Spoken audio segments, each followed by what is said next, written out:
bisa data-data yang memang objektif gitu. Oke, Bapak ya. Terima kasih, Pak. Sama-sama, Bu. Semangat terus, Bapak. Ini peserta yang belum menjawab ini kira-kira siapa ini? Mohon maaf, Bapak ya. Yang belum Di Pak sini hujan Marwadi. sih. Pak Nah, Pak siapa? Marwadi, Bu Nurlaili, dan Bu Kuswatun Hasanah. Kami bertiga yang Mawardi, belum. terus Bu Nurlaili dengan Nurlaili, Bu Kuswatun Hasanah, Ibu. Uswatun Hasanah. Iya, kami tiga yang belum, Ibu. Bapak Ibu, tetap semangat ya Bapak Ibu ya. Nggak usah terlalu serius amat Bapak Ibu. Semangat. Kita hanya sekedar apa ya bertukar informasi aja Bapak Ibu ya. Kita sama-sama seprofesi. Oke. Selanjutnya ini pertanyaan untuk Pak Mawardi.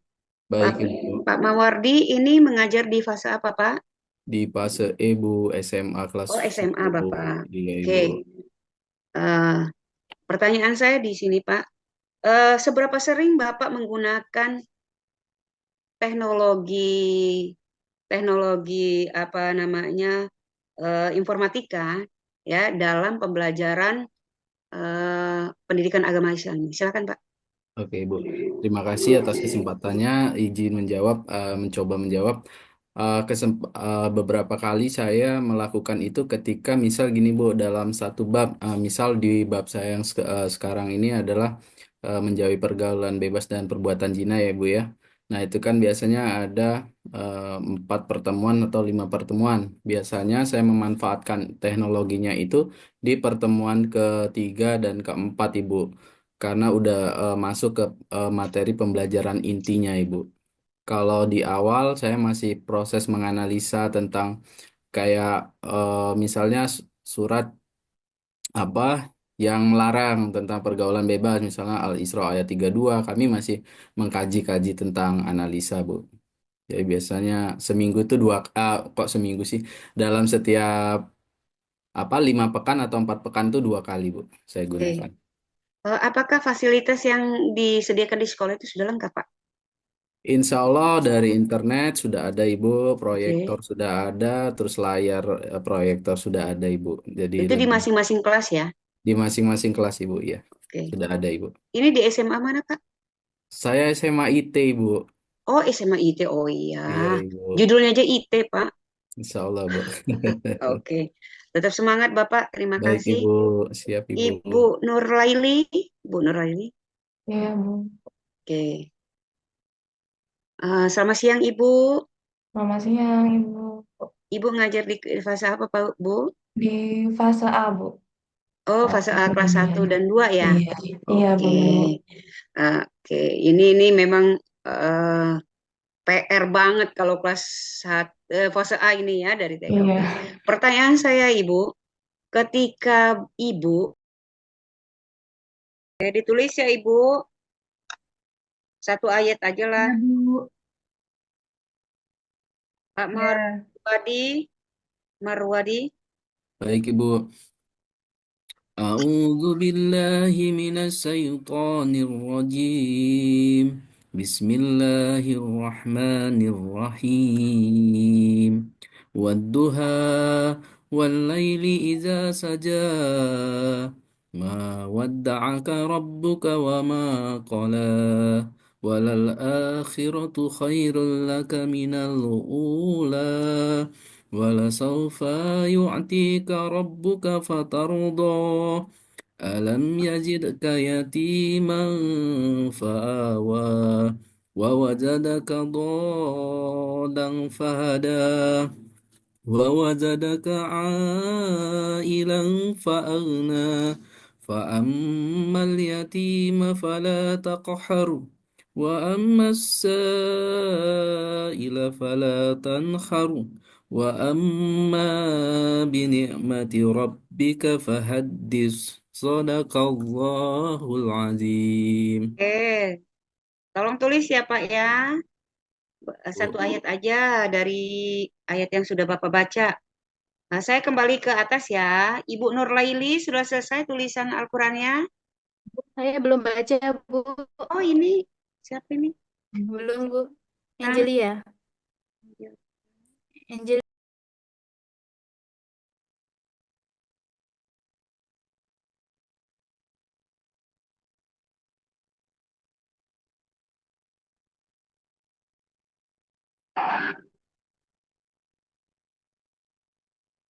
Sudah saya kirim, Bu.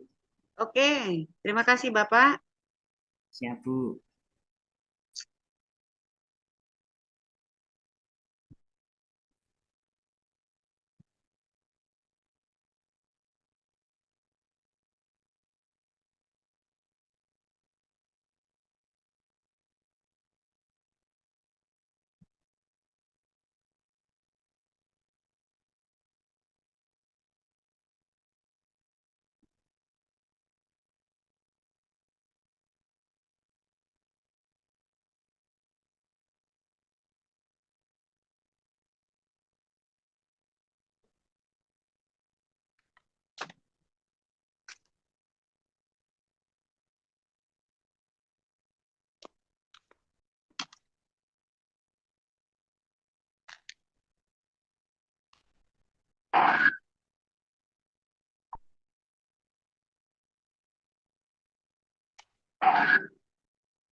Paling tidak eh, nasihat lah ya, sesuai dengan pengalaman. Kalau nasihat saya sebenarnya tidak pantas Bapak Ibu, mungkin usianya lebih eh, apa namanya, lebih banyak daripada saya, tapi sedikit pengalaman pribadi saya diangkat tahun 2003 itu, pengalaman yang sudah saya alami itu yang pertama Bapak Ibu, terkadang kita itu pada saat proses pembelajaran dan profesi kita sebagai guru, kita kurang menguasai yang namanya modul ajar Bapak Ibu. Jadi kita itu ketika bekerja kita kan supaya proses pembelajaran atau pekerjaan kita itu bisa berjalan dengan lancar, mudah, gitu ya, harus memiliki daya dukung yang lengkap. Nah, jadi artinya Bapak Ibu harus memahamin yang namanya program semester, itu harus Bapak Ibu punya. Program tahunan, itu Bapak Ibu punya. Kemudian modul ya Bapak Ibu ya. Jadi modul itu jangan hanya copy paste Bapak Ibu. Jadi Bapak Ibu harus lihat tuh, karena apa, saya kan sudah mengkoreksi dari awal LK 7 sampai dengan LK 12 itu ada beberapa modul ajar yang tidak sesuai dengan ATP itu. Jadi Bapak Ibu ketika nanti sudah selesai PPG, kemudian Bapak Ibu menjadi guru yang benar-benar profesional, harus ada perubahan mau secara administrasi maupun proses pembelajaran, kemudian keteladanan kepada siswa itu harus ada perubahan Bapak Ibu. Jadi artinya Bapak Ibu harus menguasai program ya Pak ya, Bapak Ibu. Jadi perangkat itu harus lengkap. Jadi jangan Bapak Ibu datang ke sekolah, hadir di kelas hanya membawa buku cetak Bapak Ibu ya. Jangan bawa buku cetak, cuman buku daftar hadir. Sementara modul ajar Bapak Ibu nggak ngerti gitu, dan modul ajar itu tidak lengkap. Itu ya memang yang saya lihat yang kondisi di lapangan. Jadi teman-teman saya itu banyak yang tidak memiliki alat untuk menunjang proses pembelajaran. Itu ya Bapak Ibu ya. Nah, itu jadi itu tuh harus lengkap. Nah, selanjutnya dalam teknik asesmennya itu Bapak Ibu benar-benar mengukur secara adil dan bijaksana. Ya, jadi jangan Bapak Ibu asal ngelihat anak itu nilainya bagus, kemudian dia akademiknya jelek, tapi tingkah lakunya bagus, itu harus Bapak Ibu teliti, jeli. Ya Bapak Ibu, jadi berbagai macam aspek asesmen itu harus dinilai. Gitu ya. Jadi penilaian itu di dalam kelas dan di luar kelas. Bapak Ibu bisa lihat tingkah laku anak-anak. Jadi ketika kita mengajak mereka berdoa, Bapak Ibu bisa nilai di situ. Oh, anak ini kalau berdoa tidak eh, tidak tertib atau tidak sesuai gitu kan. tidak husuk lah gitu ya Bapak Ibu ya. Terus ketika mereka melaksanakan kegiatan-kegiatan keagamaan, misalnya ya, Maulid Nabi, ada ceramah, ngobrol segala macam, itu kan sebenarnya itu Bapak Ibu bisa nilai. Jadi di dalam kelas dan di luar kelas. Itu Bapak Ibu penting itu sebenarnya Bapak Ibu. Jadi sebenarnya PR kita itu sebenarnya itu perubahan akhlak. Karena apa? Karena tagihan itu proses ini akan ditagih oleh orang tua murid, ya, orang tua murid di sana. Jadi jangan sampai ketika wali kelas itu menulis dan melaporkan kepada orang tua murid nilai agama 9, sementara anak itu memang memiliki akhlak yang kurang. Itu ya Pak. Itu sebenarnya penting, catatan-catatan penting. Jadi intinya sebagai seorang guru harus memiliki kata kuncinya apa? Dia harus memahami dokumen, ya. Dia harus memahami dokumen, ya. Jadi programnya kita harus jelas. Yang kedua, dia harus memahami proses pembelajaran, ya. Jadi tujuan, materi apa yang harus disampaikan itu harus. Kemudian yang ketiga, dia harus memahami asesmen. Yang mau diukur itu tentang apa? Itu harus jelas, gitu. Jadi 3 kata kunci ini Bapak Ibu yang harus dipahami benar-benar oleh guru, ya Bapak Ibu. Jadi mungkin itu saja Bapak Ibu, mohon maaf atas segala kekurangan. Terima kasih atas kebersamaannya. Terus semangat Bapak Ibu. Semoga ke depan kita menjadi guru-guru yang benar-benar profesional. Amin. Untuk masyarakat di sekitar kita. Amin ya rabbal Amin. alamin. Rabbal alamin. Kita mungkin foto dulu ya Bapak Ibu ya. Ya, Bu. Ya, Bu. Oke.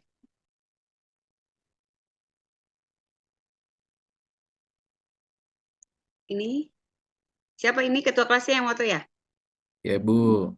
Oke, silakan Pak. 1, 2, 3. Bol. Oke. Sekali lagi semangat Bapak Ibu. Semangat tangannya. Selamat Bu, terima kasih. 1, Terima kasih, 2. Bu. Oke. Oke. Sudah, Ibu. Oke. Insya Allah saya akan memberikan nilai yang terbaik untuk Bapak Ibu semua. Alhamdulillah. Terima Saya kasih, Bu. Saya doakan semoga Bapak Ibu lulus 100%, Ya rabbal Amin. alamin. menerima tunjangan profesi dari pemerintah. Oke. Amin. Bapak Ibu. Sedikit kata-kata mutiara dari saya, tidak ada perjuangan tanpa rasa lelah, tidak ada proses yang mudah untuk tujuan yang indah. Tetap semangat dan pantang menyerah sampai bismillah berubah menjadi alhamdulillah. Mantap, Mantap. luar biasa. Luar biasa. Allahu Akbar. Wallahumma fiq ila aqwamit thoriq. Wassalamualaikum warahmatullahi wabarakatuh. Waalaikumsalam warahmatullahi wabarakatuh. Terima kasih, Bu. Terima kasih, Bu. Jinep ya Pak, Bapak Ibu. Siap, Bu. Bu. Mohon utamanya yaitu